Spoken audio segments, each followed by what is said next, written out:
பேரு? பாபு. பாபு. என்ன வேலை செய்றீங்க பாபு? லாரி ஓட்டுறேன். லாரி ஓட்டுறீங்க. என்ன பிரச்சனைங்க? பிரச்சனை இதெல்லாம் பிரச்சனையே இல்லாமல் தான் மேடம் இருந்துச்சு.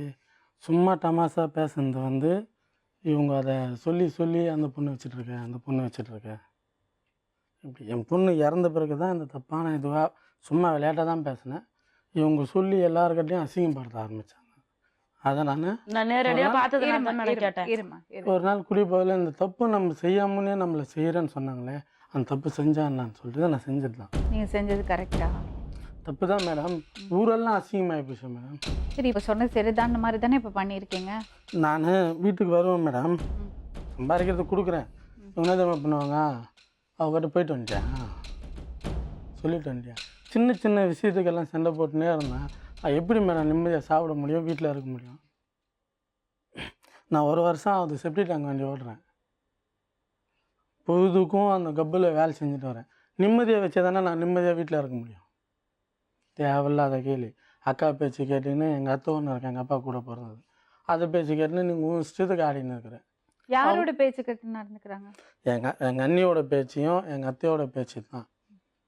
இப்போ நான் இந்த 1 மாதமாக வீட்டை விட்டு வெளியே வந்த காரணம் கூட சின்ன சண்டை, வேறு பெரிய பிரச்சனையும் கிடையாது. ஏதோ வாய் தகராறில் எங்கள் 2 பேரும் சண்டை வந்துச்சு. நானும் வேலைக்கு போயிட்டேன். துணியெல்லாம் எடுத்துன்னு வெளியே வந்துச்சு. நான் ஊரை விட்டு போகிறேன், துணியெல்லாம் எடுத்துட்டு வெளியே வந்துட்டுன்னு இவர் சொல்றாரு மேடம். இவர் தான் மேடம் கதவு பூட்டின்னு சாவி எடுத்துட்டு போயிட்டாரு மேடம். எங்களை வெளியே தட்டிட்டு வெளியே இருந்த துணி தான் மேடம் நாங்கள் எடுத்துக்கணும். சரி, ஒரு நிமிஷமா. இல்லை, நான் கேட்குறது உங்கள் அத்தையும் உங்கள் அண்ணியெல்லாம் ஏன் உங்களுக்கு எதிராக பேசணும்? அதுதான் தெரில மேடம். ஏதோ இருக்கும்ல. நான் இந்த தப்பு பண்ணதுனால தான் அவங்க எல்லாம் சரி, ஆப்போசிட். நீங்கள் தப்பு பண்ணீங்க, ஆனால் உங்களுக்கு அதில் வருத்தம் இருக்குது. கண்டிப்பாக இருக்கும் மேடம். அதுலேருந்து வெளியே வரத்துக்கு முடியுமா உங்களால்? நான் எப்பயோ வந்துட்டேன் மேடம். இப்போ கூட தனியாக தான் இருக்கேன். எப்போ வந்தீங்க? நான் வந்து 1 மாதத்துக்கு மேலே ஆகுது. நான் பேசுறதில்ல, போகிறதும் கிடையாது. ஆனால் நீங்கள் பண்ண தப்பை நீங்கள் உணர்றீங்க. கண்டிப்பாக. அந்த பொண்ணு எப்படி? அந்த பொண்ணு வந்து இதில் சம்மந்தமே கிடையாது மேடம். நானாக தான் ஆசைப்பட்டது, நானாக தான் இந்த தப்பு செஞ்சேன். நீங்கள் இப்படி சொல்கிறீங்கல்ல, ரொம்ப சாதாரணமாக சொல்கிறீங்களே. இல்லை இதே மேடம், உங்கள் மனைவி செஞ்சுருந்தா நீங்கள் ஒத்துப்பீங்களா? கண்டிப்பாக மேடம். இவங்க ஒத்துப்பீங்களா? அவங்க செஞ்சுருந்தாங்கன்னா நான் சண்டை தான் போட்டிருப்பேன்.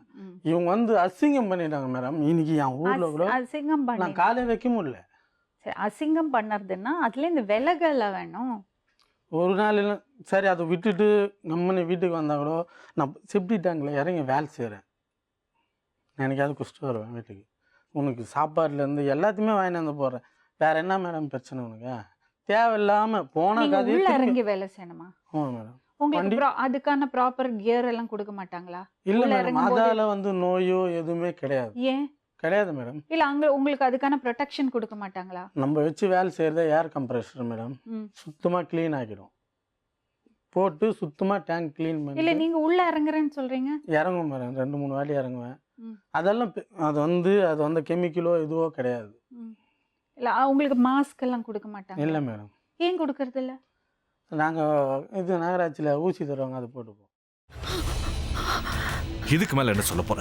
சொல்றதுக்கு வேற ஏதாவது போய் இருந்தா சொல்லிடு. அவ தான் என்னை ஏமாத்தி எல்லாத்தையும் என்கிட்ட இருந்து பறிச்சிட்டான்னு பார்த்தா நீயும் இப்போ அதே தான் பண்ணிருக்க. ஏன் ஆலியா, ஏன் இப்படி பண்ண? இந்த உலகத்துல பாட்டிக்கு அப்புறம் நான் யார் மேலேயாவது உயிரையே வச்சிருக்கேன்னா அது ஊ மேல தான் உனக்கு தெரியாதா? ஏன் இப்படி பண்ண ஆலியா? உனக்கு காசு பணம் அவ்வளவு முக்கியமா போயிடுச்சு. அதுக்காக நம்ம உறவை கூட மறந்துடுவியா?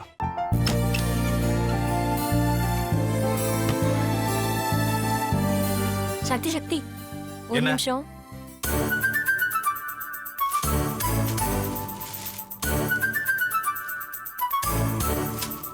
இந்தாங்க. என்ன இது? உங்களுக்கு பிடிச்ச பிராண்ட் செப்பல். இது என்ன நான் தலையில வச்சுட்டு தூங்கணுமா? சரி, அதை விடுங்க. இங்க பாத்தீங்களா, டைம் பீஸ். இதோட அலாரம்க்கு தான் நீங்க டெய்லி எந்திரிக்கணும். அதெல்லாம் என் மொபைல்ல இருக்கு. முத்து, முத்து,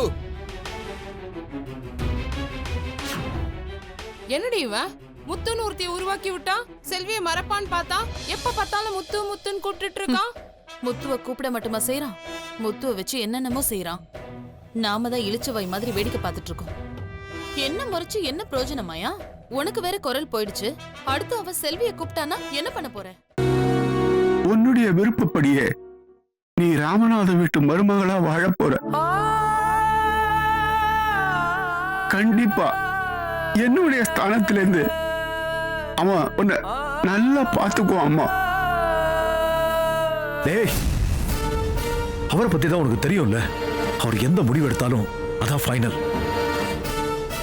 நம்ம அப்பா வேணுமா வேணாமாங்கிறத நீயே முடிவு பண்ணிக்கோ. வாடா.